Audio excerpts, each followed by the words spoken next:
Body language analysis करेंगे cricketer Yuzvendra Chahal का उनके डिवोर्स के बाद वाले इंटरव्यू को देखकर। युजवेंद्र लगातार अपनी चेयर घुमा रहे हैं और सिटिंग एडजस्टमेंट्स कर रहे हैं। उनका ऐसा बिहेवियर तब देखने को मिलता है जब इंटरव्यूअर उनसे एक कंट्रोवर्शियल टी शर्ट के बारे में पूछते हैं। आपका वो शायद डिवोर्स वाली बात चल रही थी तो आपकी टी शर्ट पहन के आ गए थे। मैं को नहीं करना था हंगामा, I just want to give one message, और मैंने वो दे दिया। एक मज़ेदार बात यहाँ पे ये होती है कि इंटरव्यूअर ने यहाँ पर कोई क्वेश्चन नहीं पूछा था, बल्कि सिर्फ एक ओपन एंडेड स्टेटमेंट रखी थी कि आप वो वाली टी शर्ट पहन के आ गए थे। उन्होंने कोई क्वेश्चन नहीं पूछा था। टी शर्ट की बात सुनते ही युजवेंद्र में एक बेचैनी ट्रिगर हो रही है और उनमें एंग्जाइटी सिम्टम्स नजर आने लग गए हैं। युजवेंद्र मेको मेको मेको शब्द का इस्तेमाल 3 बार करते हैं। तो मैको ये जो मैको और तैको स्लैंग होता है, इसका मीनिंग होता है मुझे और तुझे, और इस शब्द का इस्तेमाल आमतौर पर 13 से 28 साल तक के लोग, जिन्हें हम जेन जी भी कहते हैं, वो ज़्यादा करते हैं।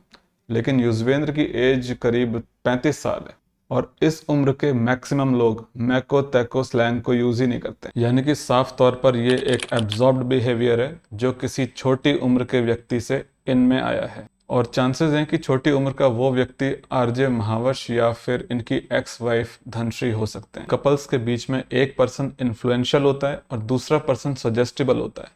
जो सजेस्टिबल पर्सन होता है वो इजीली प्रभावित हो जाता है, और जिससे वो प्रभावित होता है उसके जैसा वो पर्सन बिहेव करने लगता है। हालांकि ये युजवेंद्र का साइकोलॉजिकल इवैल्यूएशन नहीं है, बल्कि मेरा पर्सनल ऑब्जर्वेशन है, लेकिन इनकी बिहेवियर प्रोफाइलिंग को समझते वक्त मुझे कुछ इंडिकेशंस मिलते हैं जिसकी वजह से मुझे लगता है कि युजवेंद्र हाईली सजेस्टिबल पर्सन है, और ख़ास तौर पे तब जब ये बोलते हैं कि मुझे सुसाइडल थॉट्स आते थे। कुछ सजेस्टिबल लोगों में जो आसानी से प्रभावित हो जाते हैं उनमें सुसाइड की टेंडेंसी ज़्यादा हो सकती है, क्योंकि उनके अंदर रेजिस्टेंस पावर कम होती है। बट सुसाइडल थॉट्स क्यों आए?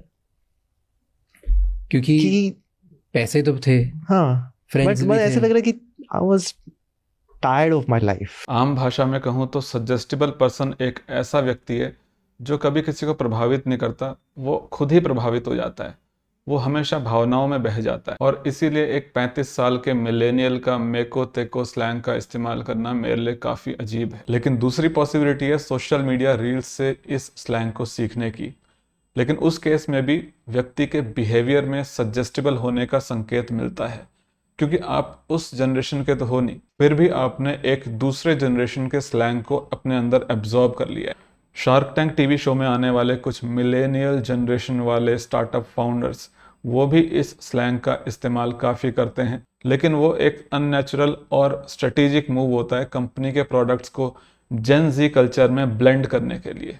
अगर आपकी एज 35 ईयर से ऊपर है और आप बिना जेन जी इन्फ्लुएंस के मैको तैको स्लैंग का इस्तेमाल करते हो तो मुझे कमेंट ड्रॉप करो। फिर युजवेंद्र के फिजिकल बिहेवियर में एक बदलाव आता है कि वो अपनी चेयर को लगातार रोटेट कर रहे हैं। ये एक अनकॉन्शियस बिहेवियर है जो साफ तौर पर उनके मन में आई एक टेम्परेरी अस्थिरता का सिग्नल दे रहा है। यहाँ युजवेंद्र अपने मन की इंटरनल कॉन्फ्लिक्ट को तब्दील कर रहे हैं फिजिकल एक्टिविटी में। ये अपने लिप्स को दांत से बाइट करते हैं, ये बोलने के बाद कि मेरे को हंगामा नहीं करना था, बस एक मैसेज देना था जो मैंने दे दिया। तो लिप बाइटिंग हर कॉन्टेक्स्ट में अलग अलग तरह से इंटरप्रेट किया जाता है। इनके कॉन्टेक्स्ट में लिप बाइट करना एक तरह का थॉट्स ब्रेकिंग मैकेनिज्म दिखाई पड़ता है कि ओके, मुझे सब कुछ नहीं बोलना, ओवर रिएक्ट मैं करना नहीं चाहता, मुझे ब्रेक्स लगानी है। यानी कि ये एक कॉग्निटिव ब्रेकिंग और इमोशनल रिस्ट्रेंट वाला बिहेवियर है। लेकिन यहाँ पर इंटरव्यूअर राज शमानी अपने डायरेक्ट और बोल्ड क्वेश्चन से युजवेंद्र चहल के ब्रेकिंग मैकेनिज्म को सबॉटेज या डिस्ट्रॉय करने की कोशिश करते हैं। क्या आप बोलना चाह रहे थे इससे? जैसे कि वो बोल रहे हो कि अब बोलो, आप क्या छुपाना चाह रहे थे? क्या आप बोलना चाह रहे थे इससे? युजवेंद्र में एक बर्स्ट ऑफ लाफ्टर आता है जिसको राज 1 सेकंड के बाद ज्वाइन करते हैं, लेकिन ये लाफ्टर सिर्फ सरफेस लेवल पर है, इमोशनल लेवल पर ये नहीं है। हंसने के साथ ही युजवेंद्र वक्त भी ले रहे हैं सोचने का, साथ ही चेयर घूमती है। 1.5 घंटे के इस इंटरव्यू में युजवेंद्र सिर्फ इस मोमेंट में इमोशनली डिस्टेबलाइज होते नजर आ रहे हैं, हालांकि सरफेस लेवल पर वो हंस रहे हैं। क्या लिखा था टी-शर्ट में? Be your own sugar daddy. या क्या मैसेज था, क्यों देना चाहते थे अभी? क्योंकि तो इंटरव्यू राज ने सवाल किया कि टी शर्ट में ये क्या मैसेज था और आपकी क्या कहना चाह रहे थे उस व्यक्ति से।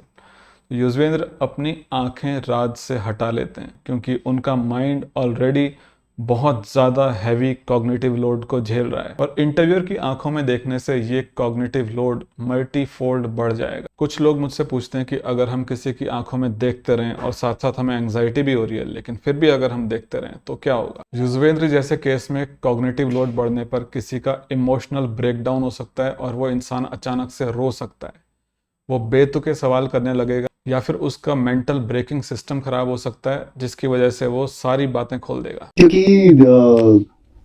सामने से कुछ चीज हुआ था और मेरा पहले मन नहीं था, जब वो सामने से कुछ हुआ तो फिर मैंने कहा आप सब भाग में जाओ। तो युजवेंद्र के आंसर देने से पहले सलाइवा निगलने की आवाज आती है उनके थ्रोट से, सामने से क्योंकि एंजाइटी के बढ़ने पर बॉडी का फोकस शिफ्ट होता है परिस्थिति से भागने के लिए। बॉडी डाइजेशन को सस्पेंड करती है और सलाइवा प्रोडक्शन करना बंद कर देती है जिसकी वजह से गला सूखने लगता है। लेकिन इस ड्राइनेस की स्थिति में एक सर्कुलर इफेक्ट भी आता है जिसकी वजह से बॉडी और ज्यादा सलाइवा प्रोड्यूस करने लगती है। युजवेंद्र ने अभी तक अपनी आंखें हटाई हुई थी लेकिन फिर वो वापस से रिकनेक्ट होते हैं और कहते हैं कुछ हुआ था। मेरा पहले मन नहीं था, जब वो सामने से कुछ हुआ। ये एक रिक्वेस्ट फॉर अप्रूवल है, यानी कि आप मेरी बात को समझो, मैं सब कुछ नहीं कह सकता। जब वो सामने से कुछ हुआ तो फिर मैंने कहा आप सब भाड़ में जाओ। आप भाड़ में जाओ कहते वक्त भी युजवेंद्र की बॉडी लैंग्वेज काफ़ी वीक नज़र आ रही है।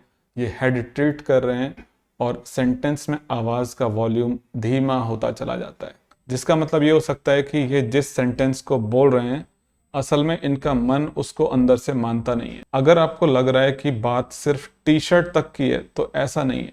टी शर्ट ड्रामा के पीछे जो हिडन और डिस्टर्बिंग कॉज है वो युजवेंद्र क्लियरली नहीं बता रहे हैं और उससे ऐसा लग रहा है कि इनकी आंखों के सामने कुछ ऐसा डिस्टर्बिंग हुआ है जो आज भी उनके मन के अंदर अनरिजॉल्व्ड है।